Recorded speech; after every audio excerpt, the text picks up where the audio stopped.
3 ತಿಂಗಳ ಬಳಿಕ challenging star ದರ್ಶನ್ಗೆ ಮತ್ತೆ ಸಂಕಷ್ಟ.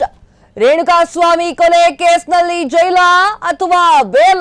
ಇಂದು ಸುಪ್ರೀಂ ಕೋರ್ಟ್ನಲ್ಲಿ ಜಾಮೀನು ಅರ್ಜಿ ವಿಚಾರಣೆ. ಡೆವಿಲ್ ಸಿನಿಮಾ ಶೂಟಿಂಗ್ ನಲ್ಲಿರುವಂತಹ ನಟ ದರ್ಶನ್ ಇಂದು ರಾಜಸ್ಥಾನದಿಂದ ಬೆಂಗಳೂರಿಗೆ ಬರಲಿರುವಂತಹ ದಚ್ಚು. ಎಸ್, ಹೌದು, ರೇಣುಕಾಸ್ವಾಮಿ ಹತ್ಯೆ ಪ್ರಕರಣಕ್ಕೆ ಸಂಬಂಧಪಟ್ಟಂತೆ A2 ಆರೋಪಿಯಾಗಿರುವಂತಹ ದರ್ಶನ್ಗೆ ಈಗ ಮತ್ತೆ ಸಂಕಷ್ಟ ಎದುರಾಗ್ತಾ ಇದೆ. ದರ್ಶನ್ ಇಷ್ಟು ದಿನ ಬೇಲ್ನ ಮೂಲಕ ಹೊರಗಡೆ ಇದ್ರು. ಇವತ್ತು ಸುಪ್ರೀಂ ಕೋರ್ಟ್ ನಲ್ಲಿ ಜಾಮೀನು ಅರ್ಜಿ ವಿಚಾರಣೆ ಆಗ್ತಾ ಇದೆ. ಹಂಗಾದ್ರೆ ಚಾಲೆಂಜಿಂಗ್ ಸ್ಟಾರ್ ದರ್ಶನ್ ಅವರಿಗೆ ಜೈಲಾಗುತ್ತೋ ಬೇಲಾಗುತ್ತೋ ಎನ್ನುವಂತಹ ಪ್ರಶ್ನೆ ಈಗ ಎದ್ದಿದೆ. ಡೆವಿಲ್ ಸಿನಿಮಾದ ಶೂಟಿಂಗ್ ನಲ್ಲಿ ನಟ ದರ್ಶನ್ ಅವರು ಬ್ಯುಸಿ ಆಗಿದ್ರು. ರಾಜಸ್ಥಾನದಿಂದ ಬೆಂಗಳೂರಿಗೆ ಇವತ್ತು ಬರ್ತಾ ಇದ್ದಾರೆ. ದರ್ಶನ್ ಅವರು ರಾಜಸ್ಥಾನಕ್ಕೆ ಹೋಗಿದ್ದ ಕಾರಣ ಡೆವಿಲ್ ಸಿನಿಮಾದ ಒಂದು ಶೂಟಿಂಗ್ಗೋಸ್ಕರ ಪರ್ಮಿಷನ್ ಕೂಡ ತೆಗೆದುಕೊಂಡಿದ್ರು. ಆ ಒಂದು ಕಾರಣಕ್ಕೆ ಡೆವಿಲ್ ಸಿನಿಮಾ ಶೂಟಿಂಗ್ ಇರುವಂತಹ ವಿಚಾರವಾಗಿ ರಾಜಸ್ಥಾನಕ್ಕೆ ಹೋಗಿದ್ರು. ಈಗ ರಾಜಸ್ಥಾನದಿಂದ ಬೆಂಗಳೂರಿಗೆ ಬರಲೇಬೇಕು ದರ್ಶನ್ ಅವರು.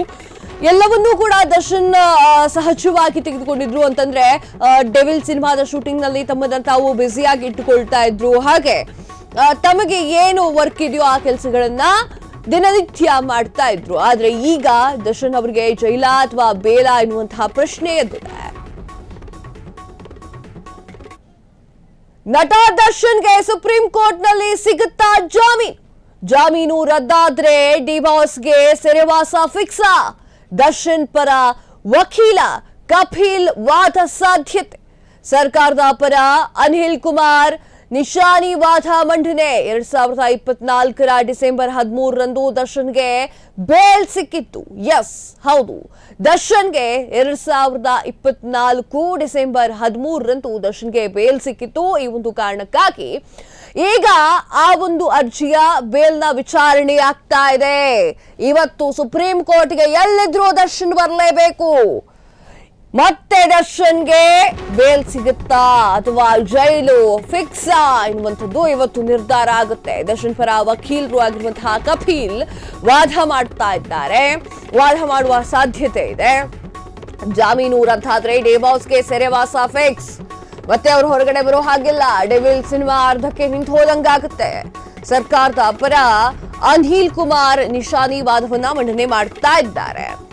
ಈಗ 2024ರ ಡಿಸೆಂಬರ್ 13ರಂದು ದರ್ಶನ್ ಅವರಿಗೆ ಬೇಲ್ ಸಿಕ್ಕಿತ್ತು. ಈಗ ದರ್ಶನ್ ವಿಚಾರ ಅಥವಾ ದರ್ಶನ್ಗೆ ಬೇಲಾಗುತ್ತಾ, ಜೈಲಾಗುತ್ತಾ ಅಥವಾ ಬೇಲಾಗುತ್ತಾ ಅನ್ನೋದನ್ನ ಇವತ್ತು ಕಾದು ನೋಡ್ಬೇಕಾಗಿದೆ. ರೇಣುಕಾಸ್ವಾಮಿ ಹತ್ಯೆ ಪ್ರಕರಣಕ್ಕೆ ಸಂಬಂಧಪಟ್ಟಂತೆ A2 ಆರೋಪಿಯವರಾಗಿದ್ರು. A1 ಆರೋಪಿ ಪವಿತ್ರ ಗೌಡ ಇದ್ರು. ಹಾಗೆ ಅವರ ಸಹಚರರು A3, A4, A5 ಅಂತ ಹೇಳಿ ಒಂದಿಷ್ಟು ಜನ ಇದ್ರು. ಈಗ ದರ್ಶನ್ಗೆ ಸಂಕಷ್ಟ ಮತ್ತೆ ಕಾಡ್ತಾ ಇದೆ. 3 ತಿಂಗಳ ಬಳಿಕ ಮತ್ತೆ ಸಂಕಷ್ಟ ಕಾಡ್ತಾ ಇದೆ. 3 ತಿಂಗಳವರೆಗೆ ಸ್ವಲ್ಪ ರೆಸ್ಟ್ ಮಾಡಿದ್ರು. ಅದಾದ ನಂತರ ಡೆವಿಲ್ ಸಿನಿಮಾಗೆ ಶೂಟಿಂಗ್ಗೆ ಹೋಗ್ತಾ ಇದ್ರು. ಈಗ ಮತ್ತೆ ಬೆಂಗಳೂರಿಗೆ ಬರ್ತಾ ಇದ್ದಾರೆ. ಸುಪ್ರೀಂ ಕೋರ್ಟ್ ನಲ್ಲಿ ನಿಂತ್ಕೊಳ್ಳೇಬೇಕು. ದರ್ಶನ್ ಅಭಿಮಾನಿಗಳು ದೇವರಲ್ಲಿ ಪ್ರಾರ್ಥನೆ ಮಾಡ್ತಾ ಇದ್ದಾರೆ. ಡಿವೋರ್ಸ್ ದರ್ಶನ್ಗೆ ಬೇಲ್ ಸಿಗಲಿ, ಮತ್ತೆ ಡೆವಿಲ್ ಸಿನಿಮಾದಲ್ಲಿ ಮುಂದುವರಿಲಿ ಅಂತ ಹೇಳಿ ಹಲವಾರು ದೇವಸ್ಥಾನಗಳಲ್ಲಿ ಪೂಜೆ ಮಾಡ್ತಾ ಇದ್ದಾರೆ ದರ್ಶನ್ ಅಭಿಮಾನಿಗಳು.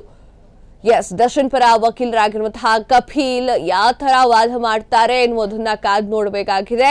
ಸರ್ಕಾರದ ಪರ ಅನಿಲ್ ಕುಮಾರ್ ಕೂಡ ಇದ್ದಾರೆ. ಅವರು ಹೇಗೆ ವಾದ ಮಂಡಿಸ್ತಾರೆ ಅನ್ನೋದು ಎಲ್ಲರ ಭವಿಷ್ಯ ಇವತ್ತು ನಿರ್ಧಾರ ಆಗ್ತಾ ಇದೆ. ದರ್ಶನ್ ಭವಿಷ್ಯವೂ ಕೂಡ ಇವತ್ತು ನಿರ್ಧಾರವಾಗುತ್ತೆ.